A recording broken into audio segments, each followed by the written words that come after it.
তোমাদের প্রিভিয়াস এগুলো আগের ক্লাসেই পড়াইছি। আচ্ছা, এখন হচ্ছে ম্যাচুরিটির উপর বেসিস করে। ম্যাচুরিটি মানে পরিপক্কতা।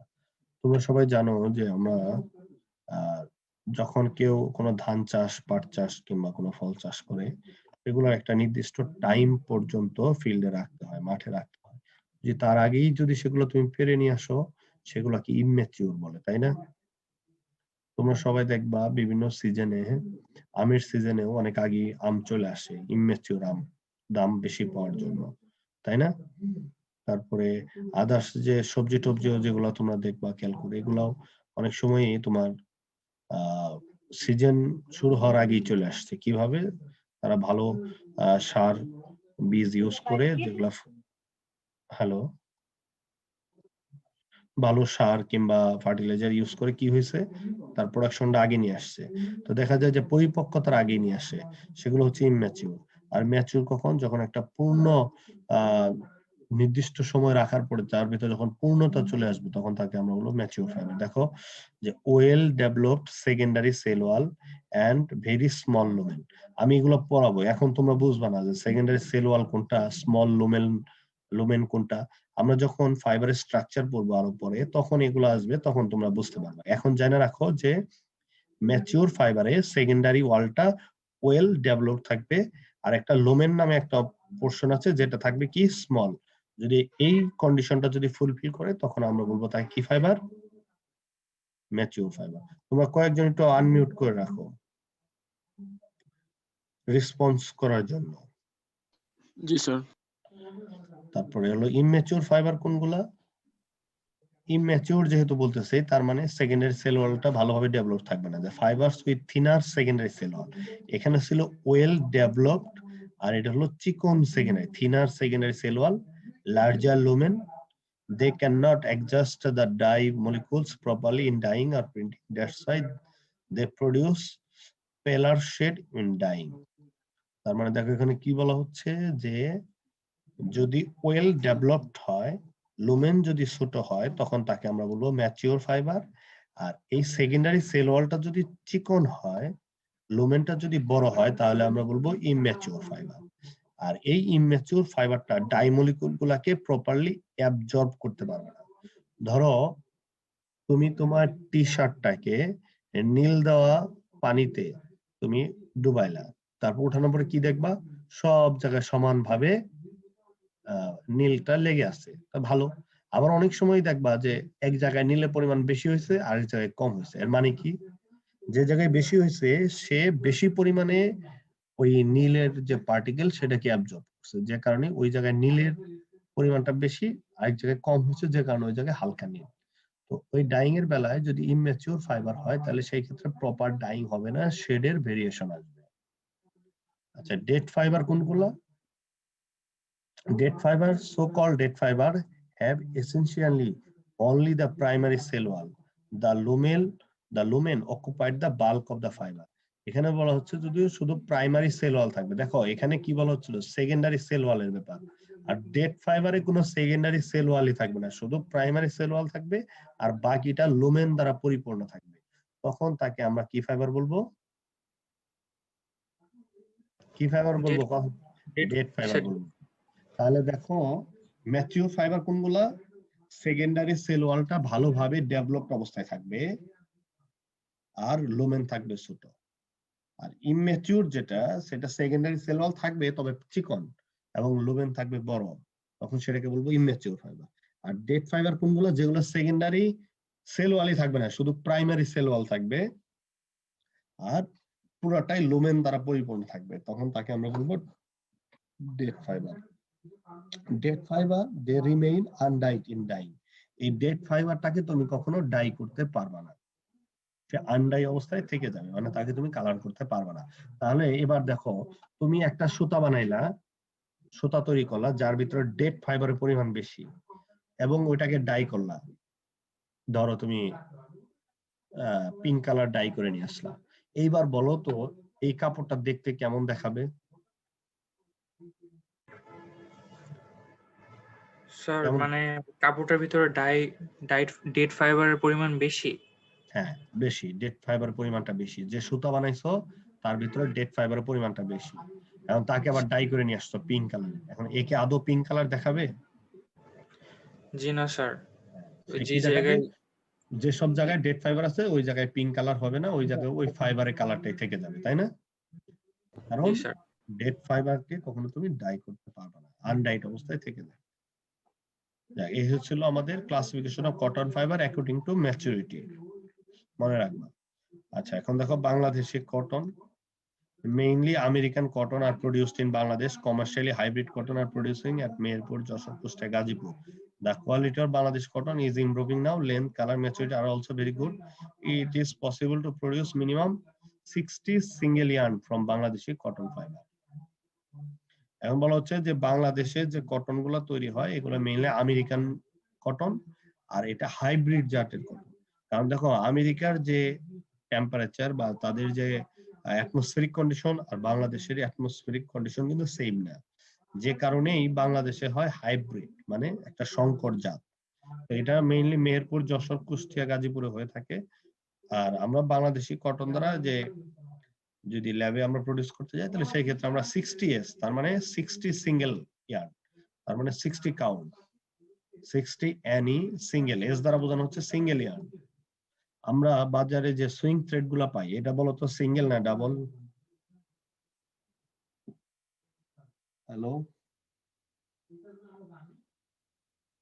স্যার বুঝি নাই। সুইং থ্রেড চিনো?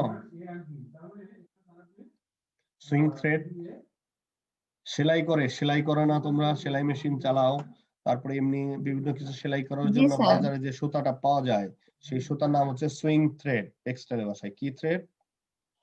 Swing thread. এখন কথা হচ্ছে সুইং থ্রেডটা কি সিঙ্গেল প্লাই না double ply? Double. Double ply. তো এই যে যদি সিঙ্গেল প্লাই থাকে তাহলে সুতার গায়ে এরকম এস লেখা থাকবে উপরে ছোট করে, তার মানে এটা দ্বারা বোঝানো হচ্ছে সিঙ্গেল প্লাই। এই 60 হচ্ছে সিঙ্গেল প্লাই। আচ্ছা, তোমরা সবাই পাটের রশি বানাইছো কোনদিন? জি স্যার। শুরুতে জি না। যেটা থাকে দুই বন্ধু দুই প্রান্ত ধরে যখন হাত দিয়ে টুইস্ট দাও তখন এটা থাকে সিঙ্গেল।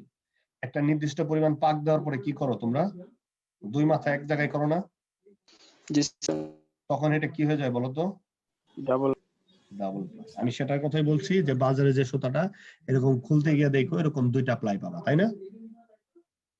কথা বুঝাইতে পারছি? জি স্যার। আমাদের রিং মেশিনে যে সুতাটা তৈরি হয় বলো তো এটা ডাবল না সিঙ্গেল? আমরা যে স্পিনিং মিলে যে সুতাটা তৈরি করব কিংবা আমাদের শার্টে যে সুতাটা থাকে এটা সিঙ্গেল না ডাবল এটা বলো? ডাবল। সিঙ্গেল না ডাবল বলো তোমরা? আমাদের শার্ট, পাঞ্জাবি, পর্দার কাপড়, স্যার সিঙ্গেল। চাদর সিঙ্গেল না ডাবল? Single sir. সিঙ্গেল। তাহলে বলো তো আমাদের রিং মেশিনে যেটা তৈরি হয় সেটা সিঙ্গেল না ডাবল? সিঙ্গেল। অবশ্যই সিঙ্গেল। এটা তোমরা একটু খেয়াল করে দেখো সবাই যে সিঙ্গেল। হ্যাঁ, তোমরা সবাই একটু বাসায় খেয়াল করে দেখো তোমাদের জামার কাপড়ের ইনার সাইডে একটা সুতা খুলে দেখো যে ওটা সিঙ্গেল না ডাবল, ঠিক আছে? সুইং থ্রেড না, বডি, সরাসরি বডির যে ফ্যাব্রিক ওই ফ্যাব্রিকটা খুলে দেখো, কিংবা গস কাপড় থাকলে সেই গস কাপড় খুলে দেখো যে সুতাটা সিঙ্গেল না ডাবল। যেদিকে টুইস্ট দেওয়া আছে তার উল্টা দিকে টুইস্ট দিবা, দেখবা যে ফাইবার গুলা খুলে যায়। যদি ফাইবার খুলে যায়, ফাইবার একদম সিঙ্গেল ফাইবার দেখা যায় তাহলে এটা হচ্ছে সিঙ্গেল প্লাই। আর যদি যেদিকে টুইস্ট আছে সেটার বিপরীত দিকে টুইস্ট দিলে যদি ফাইবার না দেখে দুইটা পোরশন দেখা যায়, দুইটা আলাদা সুতা দেখা যায়, তাহলে সেটা কি? ডাবল। বুঝাইতে পারছি? সিঙ্গেল কোনটা ডাবল কোনটা বুঝাইতে পারছি? জি স্যার। জি স্যার। আচ্ছা, একটু দেখো আমি তোমাদের একটা সুতা দেখাই। আমাকে তোমরা দেখতে পাচ্ছ? স্যার আমি বুঝি নাই সিঙ্গেল আর ডাবল এর ইয়াটা স্যার। এই যে দেখো, এই যে আমার হাতের যে এটা দেখা যায়, হাতে কোনো সুতা? জি স্যার দেখা যাচ্ছে। এটা হচ্ছে সিঙ্গেল প্লাই। ধরো এই যে দুই বন্ধু দুই প্রান্ত ধরে টুইস্ট দিচ্ছে, এই যে দুই বন্ধু দুই প্রান্ত ধরে টুইস্ট দিচ্ছে, বুঝছো? এই যে দেখো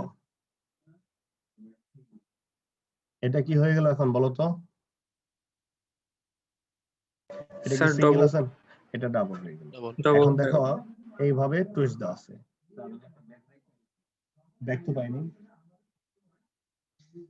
আন্দাজে কোন জায়গার ব্যাক করে এসে যে দেখো এই যে হচ্ছে সিঙ্গেল সুতা, তাই এটা কি এখন ডাবল হয়ে আছে, তাই না? ধরো তুমি এটা সিঙ্গেল না ডাবল কিছুই জানো না, সিঙ্গেল ডাবল কিছুই জানো না, এটার যেদিকে পাক আছে তুমি তার বিপরীত দিকে পাক দিবা। দেখো পাক দেওয়ার পরে দেখো এখানে দুইটা পোর্শন দেখা যাচ্ছে, দেখা যায় কি? জি স্যার দেখাচ্ছে। এখানে দুইটা পোর্শন দেখা যাচ্ছে, তার মানে এটা ডাবল প্লাই। কিন্তু কোন একটা সুতাকে তুমি এইভাবে খোলার পরে মানে যেদিকে পাক দেওয়া আছে তার বিপরীত দিকে পাক দেওয়ার পর যদি দেখো যে সেই পাকে খোলার সাথে সাথে ফাইবার দেখা যাচ্ছে, এরকম দুইটা পোর্শন আলাদা হচ্ছে না, কি দেখা যাচ্ছে? সরাসরি ফাইবার হয়ে যাচ্ছে, তাহলে সেটা অবশ্যই সিঙ্গেল, তাই না? দেখো এই যে আমার এই সুতাটা, এটা যেদিকে পাক দেওয়া আছে এটা উল্টা দিকে পাক দিলে সুতাগুলো খুলে যাবে, সুতা খোলা যাওয়ার মানেই হচ্ছে তাহলে কি ফাইবার বের হয়ে আসবে, তখন এটা আমার কি হয়ে যাবে? সরাসরি সিঙ্গেলিয়ান, সেটা বুঝতে হবে। তোমরা একটু বাসায় তোমাদের জি স্যার। তোমরা এটা বাসায় একটা সুতা নিয়ে খেয়াল করে দেখো, তাহলে তোমরা বুঝবে। যাই হোক, ওইটা আমাদের পড়াশোনা না, এখন চলে আসছে এই জন্য বললাম সিঙ্গেল। যাই হোক, দেখো কেমিক্যাল কম্পোজিশন খুবই ইম্পর্টেন্ট।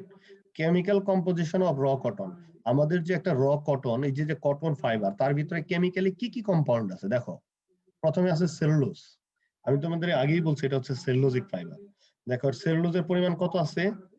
88 থেকে 97%।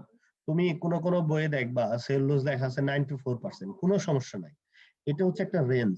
তুমি যদি সেলুলোজটাকে দেখতে চাও কটন ফাইবারে, তার রেঞ্জটা পাবা হচ্ছে 88 থেকে 97।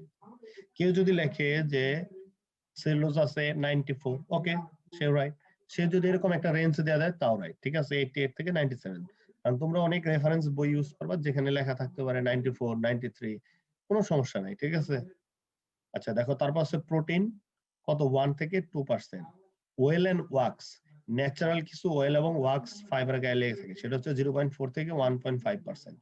পেকটিন একটা কেমিক্যাল কম্পাউন্ড, যেটা থাকে 0.4 থেকে 1.5%। মিনারেল সাবস্টেন্স থাকে 0.7 থেকে 1.6%।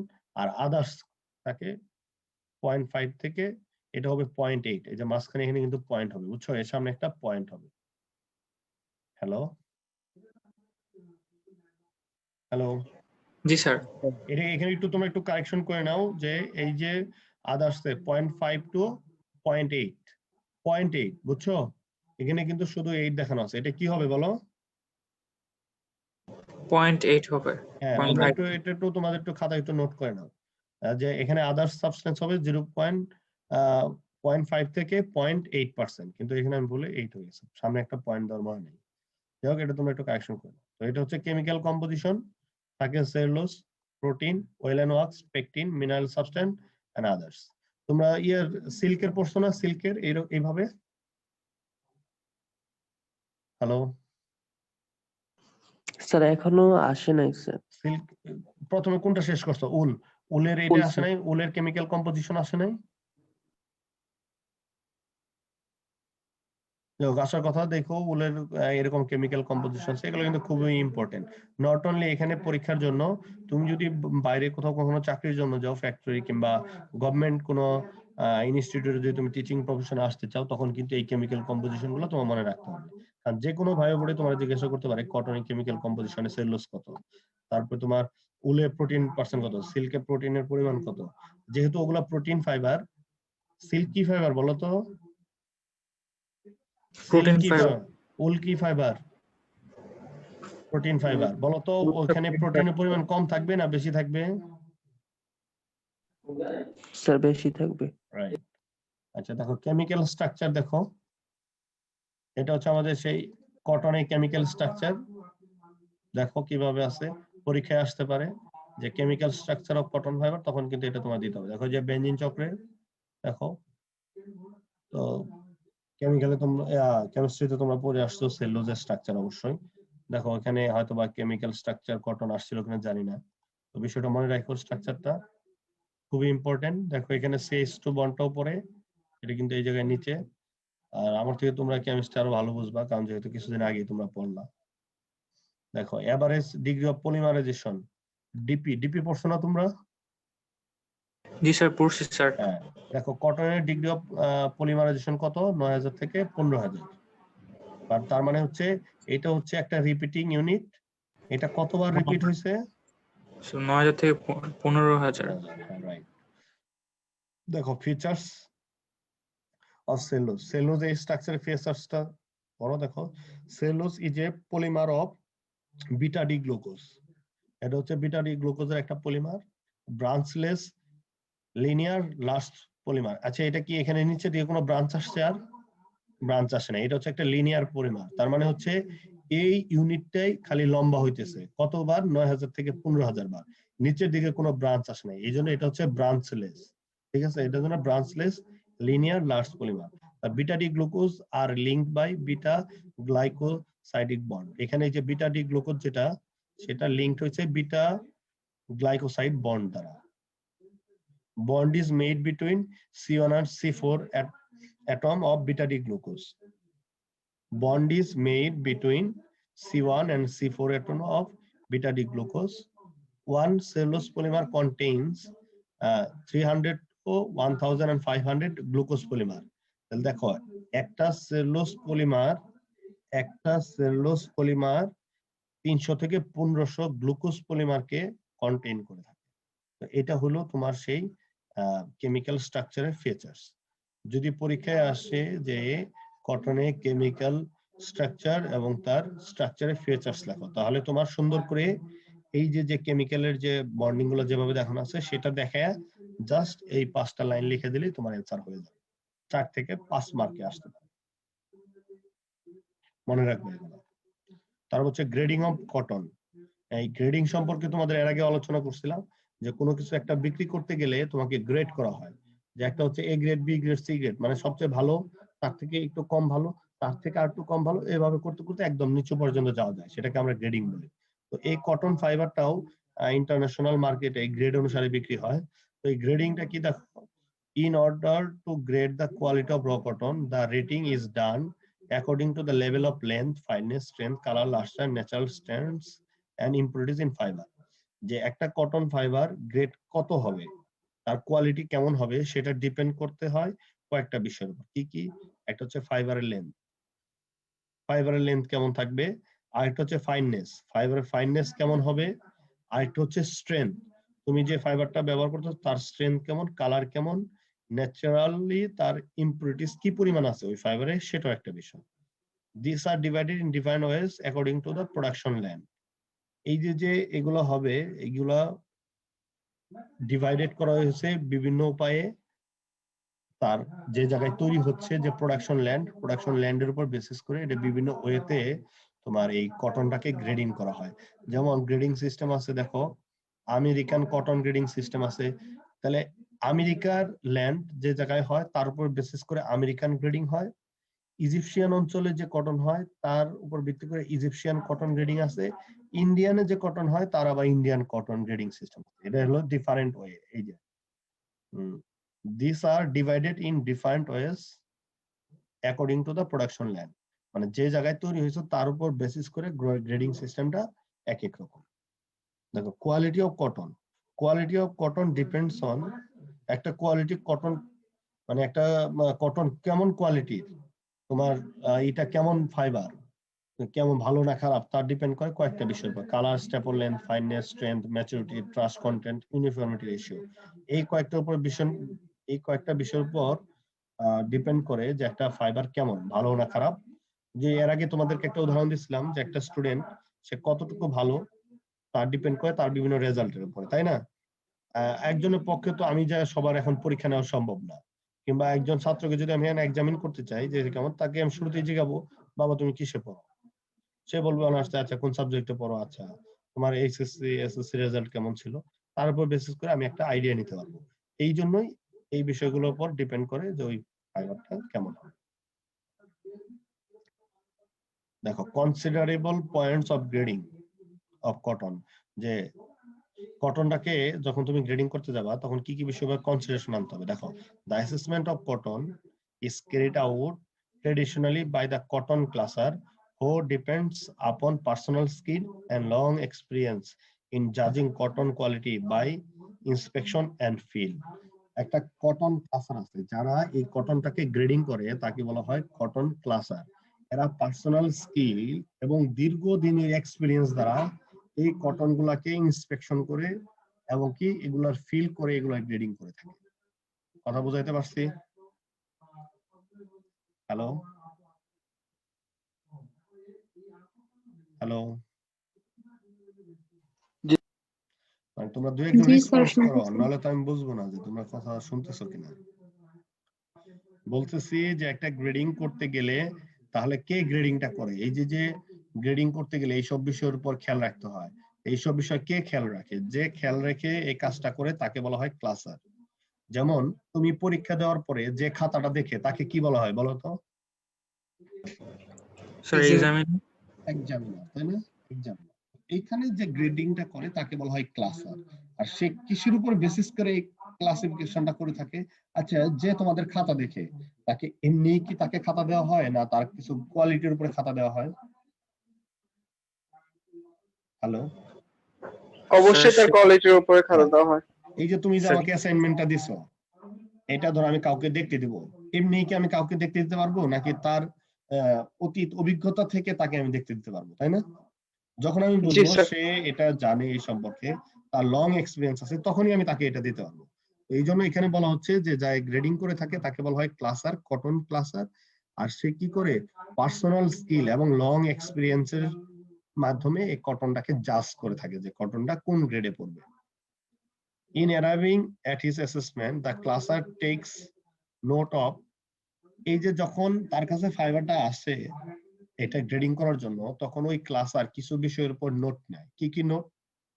স্ট্যাপল লেন্থ, সে যে ফাইবারটাকে গ্রেডিং করবে, প্রথমে তার ওই লেন্থটা সে জানবে। তারপরে কি জানবে? কালার। ওই যে যে ফাইবার সেটা কোন গ্রেডের কালার আছে সে ওই কালারটা জানবে। আর হচ্ছে the amount of impurities in cotton and the quality of its preparation. তারপর সেকেন্ডটা দেখবে সে যে কটন ফাইবারটা আসছে তার সাথে ইম্পিউরিটিস এর পরিমাণটা কেমন, তার ইম্পিউরিটিস এর পরিমাণটা কেমন, এটা সে আগে থেকে একটা নোট নিয়ে রাখবে। এই মেইনলি এই তিনটা বিষয়ের উপর সে নোট নেওয়ার পরে তারপরে সে তার পার্সোনাল স্কিল দ্বারা কটন ফাইবারটাকে হাতে নিয়ে ফিল করবে, সেটা কেমন সে দেখবে, ভালো মতো এদিক সেদিক দেখে তারপরে বলে দেবে যে না এটা কোন গ্রেডে আছে। বিষয়টা বুঝতে পারছো আমার? স্যার একজন বলো তো গ্রেডিং কিভাবে করে? সুবন বলো, সুবন, সুবন আছো? জি স্যার। হ্যাঁ, তুমি বলো তো গ্রেডিং কিভাবে করে? গ্রেডিং, সরি স্যার, পাবো না। তুমি ক্লাসে কি অমনোযোগী? না স্যার, ক্লাস করি নাই। এই ইয়ে বলো, ওই যে কার আইডি যেন কুফু নামে, কার ইমেল আইডি কুফু দেয়া, সে বলো।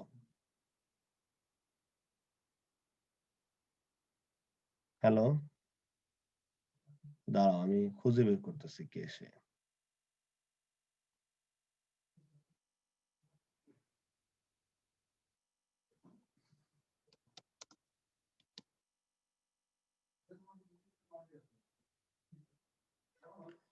এই একজন বলো তোমরা যে এই গ্রেডিং কিভাবে করে?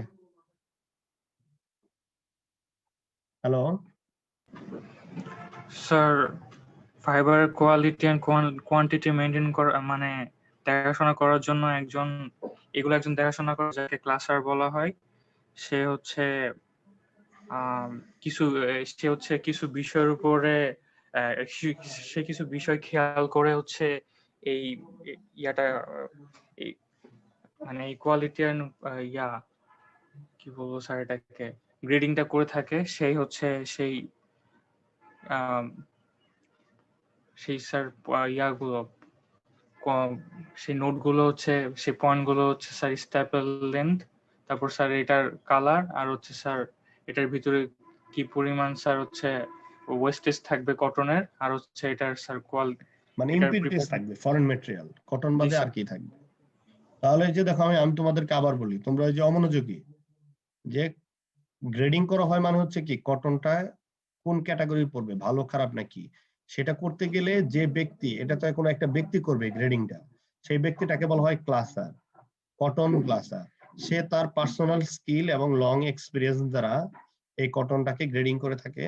আর গ্রেডিং করার সময় সে সর্বপ্রথম তিনটা জিনিসের নোট নিয়ে থাকে, একটা হচ্ছে স্ট্যাপল লেন্থ, কালার, আর হচ্ছে the amount of impurities in cotton and the quality of its preparation. এটা প্রিপারেশন কোয়ালিটিটা কেমন আসবে তার উপর। যাই হোক, তো এই তিনটা বিষয়ের উপর সে নোট নিয়ে মেইনলি এই কটনটাকে কি করে থাকে, গ্রেডিং করে থাকে। এর আগে আমি বলছিলাম যে যে দেশে কটন হয়, যেমন আমেরিকান, ইজিপশিয়ান, ইন্ডিয়ান, ওই দেশের উপর বেসিস করেই ওগুলাকে গ্রেডিং করা হয়। আচ্ছা, তুমি আরো যখন জানবা কয়েকদিন পরে, যখন সেকেন্ড ইয়ার থার্ড ইয়ার উঠবা, গার্মেন্টস এর সাইজ আছে। ধরো তুমি যে শার্ট কিনো, এস আছে, এম আছে, এক্সেল আছে, ডাবল এক্সেল আছে। এখন দেখবা ইউরোপিয়ানের এস এর সাইজ আর এশিয়ানের এস এর সাইজ সমান না। কারণ কেন? এটা একটা ক্লাসিফিকেশন করা আছে, মানে সাইজের ভেরিয়েশন আছে। তারপরে এশিয়ানের এল সাইজ আর তোমার ইউরোপ আমেরিকার এল সাইজ এক সাইজের না, কারণ ওই দেশের জন্য মেজারমেন্ট আবার আলাদা এল সাইজে চলে গেছে। ঠিক সেম ওয়েতে এই গ্রেডিংটাও, তোমার জোন ওয়াইজ গ্রেডিংটাও চেঞ্জ হয়ে গেছে। দেখো এখানে বলা হয়েছে, দেখো grading of cotton of different countries. যেমন আমেরিকান অঞ্চলের যে কটন, তার জন্য গ্রেডিং সিস্টেম হলো এটা, ইজিপশিয়ানের জন্য এটা, ইন্ডিয়ানের জন্য এটা। দেখো বলা হচ্ছে from high grade to low grade. এখানে যে গ্রেডিংটা করা হচ্ছে, সবার উপরে যেটা, সেটা হচ্ছে সবচেয়ে হাই গ্রেড, তার মানে সবচেয়ে ভালো। আর নিচে যে, সে হচ্ছে সবচেয়ে লো গ্রেড। দেখো এখানে কি বলা হচ্ছে, আমেরিকান কটনের বেলায় প্রথম যে ভালো, যে সবচেয়ে ফাইবার, সেটাকে বলা হচ্ছে মিডলিং ফেয়ার, মিডলিং ফেয়ার। তারপর হচ্ছে strict good middling, good middling, strict middling, তারপর হচ্ছে middling, strict low middling, low middling, strict good middling, ordinary, তারপর হচ্ছে গুড অর্ডিনারি। এইটা হচ্ছে আমেরিকান কটনের গ্রেডিং সিস্টেম। যদি তুমি দেখো মিডলিং ফেয়ার লেখা, কোনো একটা কটন ফাইবার আসছে বাইরে থেকে, যার গায়ে লেখা আছে মিডলিং ফেয়ার, তার মানে তুমি বুঝে নিবে ওই আমেরিকান কটনের সবচেয়ে যে বেস্ট কটন যেটা, সেটা তুমি পাইছো। আর যদি লেখা থাকে গুড মিডলিং, তাহলে তুমি কি আমেরিকান কটনের যে উপরে আরো দুইটা ভালো ফাইবার ছিল না, তুমি উপরে দুইটা না পাইয়া তুমি তৃতীয় গ্রেডের যে ফাইবারটা, সেটা তুমি পেয়েছো। তারপরে যদি তুমি স্ট্রিট মিডলিং লেখা পাও, তার মানে হচ্ছে এর উপরে আরো তিনটা ভালো গ্রেডের ফাইবার আছে, তুমি চতুর্থ নম্বরের গ্রেড যেটা, সেই ফাইবারটা তুমি পাইছো। এটা হচ্ছে আমেরিকানের বেলায়। আচ্ছা, ইজিপশিয়ানের বেলায় দেখো এক্সট্রা ফাইন, এইটা যদি লেখা থাকে, তার মানে হচ্ছে ইজিপশিয়ানের কটনের সবচেয়ে বেস্ট কোয়ালিটির যে ফাইবার, সেটা পাইছো। তারপর আছে fine, good, fully good fair, good fair, আর হচ্ছে ফেয়ার। যদি লেখা থাকে ফেয়ার, তাহলে তুমি ধরে নিবা যে ইজিপশিয়ান কটনের সবচেয়ে লো গ্রেডের যে ফাইবার, সেটা তোমার কাছে আসছে। যদি গুড থাকে, তার মানে মিডিয়াম রেঞ্জের ফাইবার আসছে। আর যদি এক্সট্রা ফাইন থাকে, সবচেয়ে হাই গ্রেডের ফাইবার আসছে। এটা হচ্ছে ইজিপশিয়ান কটনের বেলা। আচ্ছা, ইন্ডিয়ান কটনের বেলায় দেখো, ইন্ডিয়ান কটনের বেলায় কি বলতেছে, যদি ইন্ডিয়ান কটন হয়, সেই ক্ষেত্রে সবচেয়ে ভালো যে ফাইবারটা, সেটাকে বলা হচ্ছে সুপার চয়েস। তারপর হচ্ছে চয়েস, তারপর হচ্ছে সুপার ফাইন, তারপর fine, fully good, good, fully good fair. আর যদি ফুললি গুড ফেয়ার লেখা থাকে, তাহলে সেটা হবে ইন্ডিয়ান কটনের সবচেয়ে লো গ্রেডের ফাইবার। তাহলে তোমাদের এই শখটা একদম আত্মস্থ করতে হবে, মনে রাখতে হবে। যদি লেখা থাকে পরীক্ষায় যে আমেরিকান কটন গ্রেডিং সিস্টেমটা দেখাও, তাহলে তোমার এই সব কয়টা নাম লিখে দিতে হবে। যদি ইজিপশিয়ানেরটা আসে এটা, যদি ইন্ডিয়ানেরটা আসে, তাহলে ফুললি এটা। কেমন? আর এটা যদি আসে, তখন তোমরা এই যে শুরুতে এগুলো লিখে দিবা, যে যখন এটাকে স্যার, কটন, এই তিনটা দেশের কটনের ভিতরে রেশিওটা কেমন? বুঝতে পারিনি স্যার, এই তিনটা দেশের কটনের গ্রেডিং এর রেশিওটা কেমন? কি রেশিও ভালো। কোয়ালিটি রেশিও, জি স্যার, কোয়ালিটি এখানে রেশিওটা সবচেয়ে কেমন? ভালো হচ্ছে তোমার আমেরিকান কটন, সবচেয়ে ভালো। ধরেন ইজিপশিয়ানের আপনি স্যার, মিডলিং ফেয়ার আর ইজিপ্টিয়ানের এক্সট্রা ফাইন আর ইন্ডিয়ান সুপার চয়েস, এই তিনটার ভিতরে বেস্ট কোনটা, বা এদের মধ্যে কোয়ালিটি ডিফারেন্সটা কেমন? শোনো, এগুলো তো ডিফেন্স করতেছে তোমার হচ্ছে ফাইবারের লেন্থের উপর। মেইন যে জিনিসটা, ফাইবার লেন্থ কার কত বেশি। এখন ধরো আমেরিকান কটনেরও মিডিয়াম স্টেপল ফাইবার আছে, ইজিপশিয়ানেরও মিডিয়াম স্টেপল ফাইবার আছে, আবার ইন্ডিয়ানেরও মিডিয়াম স্টেপল ফাইবার আছে। মিডিয়াম মানে কি, ওই যে 24 থেকে নিয়ে 28 মিলিমিটার পর্যন্ত ফাইবার নেন। তাহলে এখানে দেখো আমেরিকানেরও কিন্তু বাকি যে ইগুলা, যেমন কালার, তারপর যে ফরেন ফাইবার কি পরিমাণ আছে, মানে ফরেন ম্যাটেরিয়ালস, তার উপর ডিপেন্ড করে মেইনলি এগুলো ভাগ হয়েছে। এখন ধরো তুমি যখন ফাইবার বাইরের দেশ থেকে বেল আকারে আসে, তখন যেটাই লেখা থাকুক, যদি আমেরিকান কটন যখন চলে তখন আমেরিকান কটনই চলে, তার সাথে কখন ইজিপশিয়ান কটনে ব্লেন্ড করে না। আমার কথা বুঝতে পারছো? যে তুমি বলতে চাচ্ছ এই যে এটা ভালো কতটুকু, এটা ভালো না, এখানে দুইটাই ভালো, দুইটা হয়তোবা কালারের দিকে হয়তো একটু ভেরিয়েশন হয়ে গেছে, কিংবা এটা হচ্ছে ইজিপশিয়ানের জন্য আলাদাভাবে একটা গ্রেডিং সিস্টেম তাদের জন্য করা। বুঝাইতে পারছি কথা? জি স্যার, বুঝতে পারছি। এখন এইটুকু মনে রাখবা যে এই আমেরিকান কটনের সাথে কখনো ইজিপশিয়ান কটনের ব্লেন্ড করে না, তবে ইন্ডিয়ান একটা শঙ্কর ব্লেন্ড আছে, যে এখানে একটা শঙ্কর জাতের কটন হয়, সেটা এদের সাথে একটু ব্লেন্ড করে। কারণ এখানে আমেরিকান কটন অথবা ইজিপশিয়ান কটন দুইটারই দাম অনেক বেশি, এখানে ইন্ডিয়ান শঙ্করের প্রাইস কম, যে কারণে আলটিমেট সুতার দাম কমানোর জন্য তারা ইন্ডিয়ানে একটা শঙ্কর জাত এর সাথে ব্লেন্ড করে চালায় দেয়, যেন প্রাইসটা কম আসে। আর আরেকটা ব্যাপার হচ্ছে, নট অনলি আমেরিকান আর ইজিপশিয়ান, আমেরিকানই লটের সাথে লট কখনো মিক্স হয় না। ধরো প্রথমে যে চালানটা আসছে, ধরো প্রথমে 1000 কেজির একটা মানে 1000 টন আসছে, ধরো 1000 টন ফাইবার আসছে একটা ফিল্ডে, তো পরবর্তীতে আরেকটা ফিল্ডের 1000 টন আসছে, কখনোই এই দুটো একসাথে চালাবে না। আগে প্রথমে ওই প্রথম ল্যান্ডের 1000 টন শেষ করবে, এটা শেষ করার পরে পরবর্তী ল্যান্ডের 1000 টনটা শেষ করবে, এবং কি এগুলো একটা লট নাম্বার দেওয়া থাকবে। এটা কি লেন্থের জন্য করে নাকি ক্যারেক্টার পুরো ভিন্ন বা ক্যারেক্টারে কোনো একটা প্রবলেম করে? তুমি একটা জিনিস খেয়াল করো, একটা বাগান, আম গাছের বাগান, সব আমই কি মিষ্টি হয় ওই বাগানের? না স্যার। সবই আম্রপালির জাত, সবই আম্রপালি গাছ লাগানো, সব আম্রপালির আমি কি সমান টেস্ট হয়? না স্যার। তাহলে এখন তুমি তাহলে সবগুলাই একসাথে করে দিলা যে এটা খুব ভালো আম, এখন যে প্রথমে নিল ওইটাই দেখলো তার কাছে টক পড়ছে, তাহলে কি ভাববে যে এ তো মিষ্টি বলতেছে কিন্তু আম তো টক, সে একটা ভুল ধারণা নেয়। এই জন্য lot to lot fibre variation আসবে, কারণ কেন, এটা হচ্ছে natural fibre, lot to lot fibre variation হবে। এখন তুমি যে সুতাটা বানাইলে সেই সুতার যদি শেডে ভেরিয়েশন চলে আসে, ধরো সুতা বানানোর পরেই এটাকে একটু তোমার ইন্সপেকশন বোর্ডের মাধ্যমে দেখা হয় যে সুতার ভেরিয়েশন আছে কিনা, যদি ভেরিয়েশন এখানেই চলে আসে, সেটাতে কাপড় বানালে ভেরিয়েশন হবে, ডাইং করলেও ভেরিয়েশন হবে, গার্মেন্টস বানালেও ওতে শেড ভেরিয়েশন দেখা যাবে। তাহলে এটা কি কেউ নিতে চাবে? কেউ নিতে চাবে না, কারণ ভেরিয়েশন থাকা যাবে না, সব জায়গায় সেম রাখতে হবে।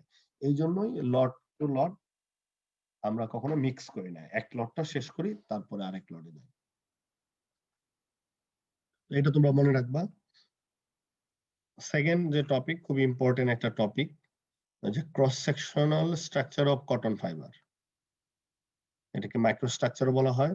যে তুমি যদি একটা কটন ফাইবারের ক্রস সেকশনটাকে দেখো, তাহলে তুমি এই পোর্শন গুলা পাবা। প্রথমে দেখো, এই যে সর্বনিচে তোমরা কিন্তু এরকম একটা ফাইবারের স্ট্রাকচার তোমরা সবাই অ্যাসাইনমেন্টে দিছিলা, তাই না? হ্যালো, জি স্যার। সুন্দর করে আঁকছিলাম যে কি থাকে, ফিব্রিল থাকে, ফিব্রিলার বান্ডেল থাকে, ফিব্রিলার বান্ডেল গুলা পলিমারাইজেশন অবস্থায় থাকে, ওইখানে অ্যামরফাস এবং ক্রিস্টালিন রিজিয়ন থাকে, তাই না?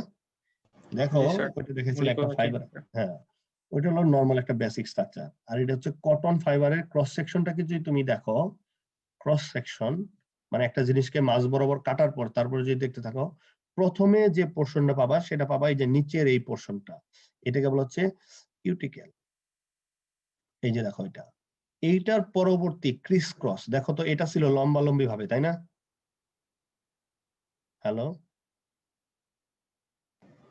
দেখো এই যে সর্বনিচের যে পোর্শনটা, এটা কি এই রেখাগুলো লম্বালম্বি ভাবে দেওয়া না? জি স্যার। জি স্যার। কিন্তু এর পরবর্তীতে এই লম্বালম্বি গুলোকে যদি সরাই ফেলো, তাহলে তুমি যেটা পাবা সেটাকে বলা হচ্ছে প্রাইমারি ওয়াল। এটা হচ্ছে এই প্রাইমারি ওয়াল, এই প্রাইমারি ওয়ালটা হচ্ছে ক্রিস ক্রস। এই যে দেখো ক্রিস ক্রস না, দেখো এইদিকে উপর দিক গেছে আর এটা উপর দিক থেকে নিচ দিকে আসছে, এটা হচ্ছে আমার ক্রিস ক্রস টাইপ, এটা হচ্ছে প্রাইমারি ওয়াল। প্রাইমারি ওয়ালের ভিতরে যেটা আছে সেটাকে বলা হয় সেকেন্ডারি সেল ওয়াল। এই সেকেন্ডারি সেল ওয়ালের ভিতরে আবার দুইটা পোর্শন আছে, S1 এবং S2। আর এর মাঝখানে এই যে যে জিনিসটা, এই যে সবার উপরে ছোট্ট একটু ফাঁপা অংশ থাকে, সেটাকে বলা হচ্ছে লুমেন, সেটাকে বলা হচ্ছে লুমেন। এখন তুমি যদি ম্যাচিউরড ফাইবার চিন্তা করো,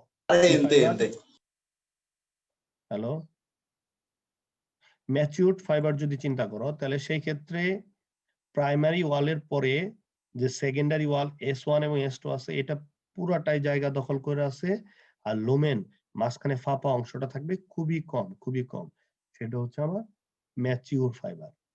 আর যদি ইম্যাচিউর ফাইবার থাকে তাহলে S1 এবং S2 হবে থিন লেয়ার, মানে একদম পাতলা একটা লেয়ার থাকবে, আর লুমেনের পরিমাণটা হবে অনেক বড়। তার মানে এই যে এখানে ফাঁপা অংশের পরিমাণ থাকবে বেশি পরিমাণে, সেটা হচ্ছে ইম্যাচিউর ফাইবার। আর যদি ডেড ফাইবার থাকে তাহলে শুধু প্রাইমারি ওয়াল থাকবে, সেকেন্ডারি কোনো কিছু থাকবে না, পুরোটাই লুমেন থাকবে, তার মানে পুরোটাই ফাঁপা পোর্শন থাকবে, তখন সেটাকে আমরা বলবো হচ্ছে ডেড ফাইবার। তো এই যে ক্রস সেকশনাল স্ট্রাকচার, এটা আমরা নেক্সট ক্লাসে পড়বো। তো আজকে আমাদের পড়াশোনা এই পর্যন্তই। যে আমরা আজকে পড়লাম কি, যে ফাইবারের কমার্শিয়াল ফাইবার যেটা আছে সেই ফাইবার কমার্শিয়ালি কত ভাগে ভাগ করা যায়, স্ট্যাপল লেন্থের উপর বেসিস করে কয় ভাগে ভাগ করা যায়, ম্যাচুরিটির উপর বেসিস করে কয় ভাগে, বাংলাদেশি কটন গুলা কি, আর একটা কেমিক্যাল কম্পোজিশন কি কি থাকে, একটা কটন ফাইবারে কি কি কেমিক্যাল কম্পোজিশন থাকে, তার কেমিক্যাল স্ট্রাকচারটা কেমন হয়, তার ফিচার্স কেমন, স্ট্রাকচারের ফিচার্সটা কেমন, আর হচ্ছে গ্রেডিং, কটন গ্রেডিংটা কি, গ্রেডিং কি কি বিষয়ের উপর ডিপেন্ড করে, staple length, colour, amount of impurities, আর হচ্ছে cotton grading of different countries, different country cotton grading সিস্টেমটা কেমন, আমেরিকানে কেমন, ইজিপশিয়ানে কটন, ইন্ডিয়াতে কেমন। তো এই বিষয়গুলো তোমরা একটু পড়ে রাখবা, কেমন? স্যার একটা কথা ছিল স্যার। জি, বলো। স্যার ডেড ফাইবারে তো স্যার ইয়ে থাকে না, স্যার সেকেন্ডারি ওয়াল থাকে না, যার কারণে স্যার এটাই সেলুলোজ থাকবে না। হুম, সেলুলোজ না থাকার কারণে স্যার এগুলো স্যার ডাইং এর সময় স্যার কালারও নেবে না। হ্যাঁ। তাহলে স্যার এগুলো কোন কালারের হয় স্যার? এগুলো কি মানে একদমই কালার থাকে না স্যার ডেড ফাইবার গুলো? না, কালার থাকে না বলে ওই যে ন্যাচারালি যে হালকা একটু গ্রে টাইপের হালকা কালার থাকে। ন্যাচারালি তো ধরো কটন ফাইবারটা দেখো ক্রিম কালারে, তাই না, ক্রিম তো গ্রে কালার, তো এই যে গ্রে কালার টাইপে থাকবে এবং সেগুলো কুকরানো অবস্থায় থাকবে, হালকা কুকরানো, চুপসে যাওয়ার মতো অবস্থা, তো ওগুলাকে আমরা ডেড ফাইবার বলবো। জি স্যার, বুঝতে পারছি। আর এটা আমরা পরের ক্লাসে পড়বো, এই যে ক্রস সেকশনাল স্ট্রাকচার, আর অল্প কিছু আছে নেক্সট ক্লাসে হয়তো শেষ হয়ে যাবে। আসসালামু আলাইকুম স্যার। ওয়ালাইকুম সালাম। স্যার ওই ডি সেকশনের জন্য একটা ইনফরমেশন ছিল। হুম, জাভেদ স্যার বললো যে আজকে 12:45-এ একটা জেনারেল মিটিং করবে আর কি, সবাই যাতে একটু জয়েন দেয়। ঠিক আছে। এই যে ডি সেকশন যারা, জাভেদ স্যার তোমাদের কোর্স কোঅর্ডিনেটর, উনি তোমাদের সাথে একটা মিটিং করবে 12:45-এ, তোমরা স্যারের লিংকে জয়েন করো। আচ্ছা, তোমাদের জন্য আরো কিছু জিনিস আছে, সেটা হচ্ছে তোমাদের কিছু শেখার বিষয় আমি তোমাদেরকে বলি। সেটা হচ্ছে অনেকে মাশাআল্লাহ খুব ভালো করে অ্যাসাইনমেন্ট জমা দিছো, তোমাদের সবাইকে ধন্যবাদ, আমি অলরেডি পেয়েও গেছি। তো অ্যাসাইনমেন্টে তোমরা সবার প্রথমে যেটা তোমাদের জানা দরকার সেটা হচ্ছে যে তোমরা ধরো বিএসসি ইঞ্জিনিয়ার এবং কি দেশের প্রথম শ্রেণীর নাগরিক তোমরা হতে যাচ্ছ, সামনে হবা। এই জন্যই শুরু থেকে তোমরা শিখে যাও যে তোমাদের পার্সোনাল মেইল অ্যাড্রেস যেমনই থাকুক, যখন অফিসিয়ালি কিংবা অন্য কাউকে মেইল করতে যাবা তখন ওই মেইল অ্যাড্রেসে যেন তোমাদের নামটাই থাকে। যেমন অনেকের মেইল অ্যাড্রেস দেখলাম তাদের নামে না, তাদের বিভিন্ন বাহারি রূপে নাম, মেইল অ্যাড্রেস, বিভিন্ন ধরনের মেইল অ্যাড্রেসের নাম দিয়ে রাখছে। তো এগুলো আসলে ধরো তুমি যখন ভবিষ্যতে চাকরি করবা তখন যদি এগুলো যদি কারো কাছে যায়, এটা খুব হাস্যকর। যেমন দেখো, আমি একটা মেইল অ্যাড্রেসের বলি, লেখা হচ্ছে এভরিডে এনিথিং, এভরিডে এনিথিং, এটা কারো মেইল অ্যাড্রেসের হইতে পারে বলো? হ্যালো, জি স্যার। জি না স্যার, এটা এভরিডে জি স্যার, এনিথিং, শুনলাম। এভরিডে এনিথিং এগুলা না দিয়া তোমরা তোমাদের নামটা ইউজ করবে, যেন তোমার নামটা যায়। কারণ কেন, এটা দ্বারাই কিন্তু শুরুতেই তুমি যখন কোনো তোমরা তো সবাই পড়াশোনা করে চাকরি টাকরি করবা, তো তখন চাকরি করতে যায় যদি তুমি এভরিডে এনিথিং কিংবা রূপালী আকাশ, আকাশ বাতাস এগুলো যদি তোমার মেইল অ্যাড্রেস থাকে, আর এগুলো যদি ধরো এইচআর ম্যানেজারের কাছে যায়, সে তো এগুলো বলবো যে কি নাম এগুলো। এই একটা বিষয়, এটা তোমরা খেয়াল রাখবা, এই মেইল অ্যাড্রেস গুলো তোমরা রিনেম করে ফেলবা, এক।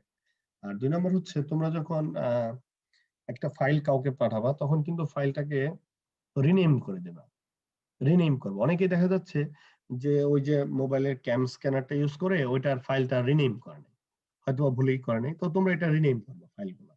এমনকি ফাইলটা যে রিনেম করবা, এখন যে স্যারকে দিতেছ সেই স্যারের নাম দাও কেন? আমি অনেকেই দেখলাম যে আমার নামে সবাই ফাইল রিনেম করছে। এখন ওইখানে কি থাকবে, যদি ধরো কোন একটা ক্যাম্পাস রিলেটেড অ্যাসাইনমেন্ট হয়, ক্যাম্পাস রিলেটেড অ্যাসাইনমেন্ট, তাহলে সেই ক্ষেত্রে তুমি ওইখানে দিবা হচ্ছে তোমার নাম অথবা আইডি, তাহলে সে এটাকে আইডেন্টিফাই করতে হবে এটা কে পাঠাইছে। আদার্স যদি কোনো পারপাসে যদি কাউকে কোনো ফাইল পাঠাও, কাউকে সিভি পাঠাও, তখন তুমি এখানে লিখে দিবা রিজিউম অফ সাদিকুর রহমান, অথবা যা সেটা লিখবা, যার সিভি, অথবা শুধু নাম লিখে দিবা, তাহলে হয়ে গেল, সে বুঝতে পারবে। তো এই ছোট বিষয়গুলো একটু তোমরা কারেকশন করবা।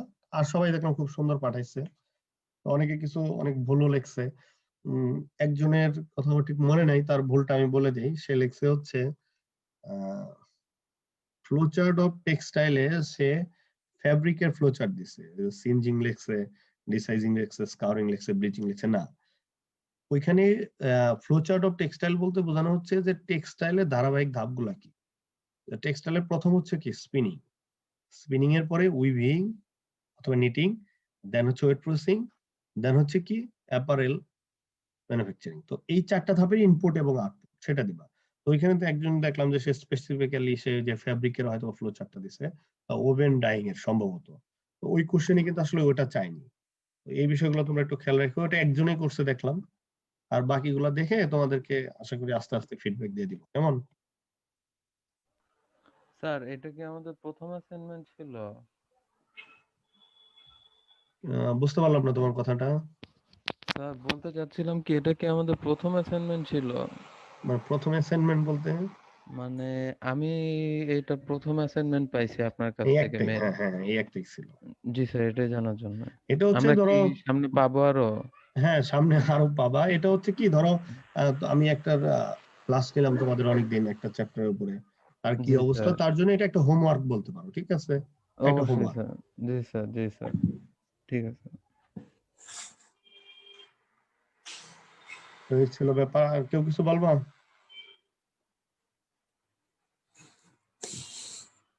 হ্যালো, স্যার আমাদের রেকর্ডিংটা স্যার একটু ভিডিও সহ পাঠাইলে ভালো হতো স্যার।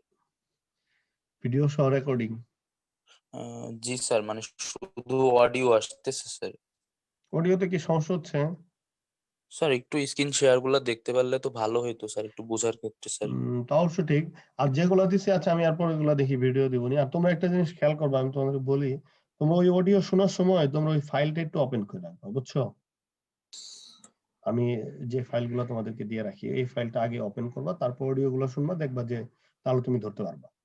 আর আমি এরপরে ঠিক আছে তোমাদের ভিডিও গুলো দিয়ে দিব। জি স্যার। ঠিক আছে, তাহলে তোমরা ওই যে ক্লাস আইডি বোধহয় ম্যাক্সিমাম আমি পাঠাই দিয়ে ফেলছে, তো যারা দাও নাই এখন দিয়ে দাও, দিয়ে তোমরা লিভ নিতে থাকো। আসসালামু আলাইকুম স্যার। আসসালামু আলাইকুম স্যার। সালাম আলাইকুম স্যার। ঠিক আছে, ওকে। আসসালামু আলাইকুম।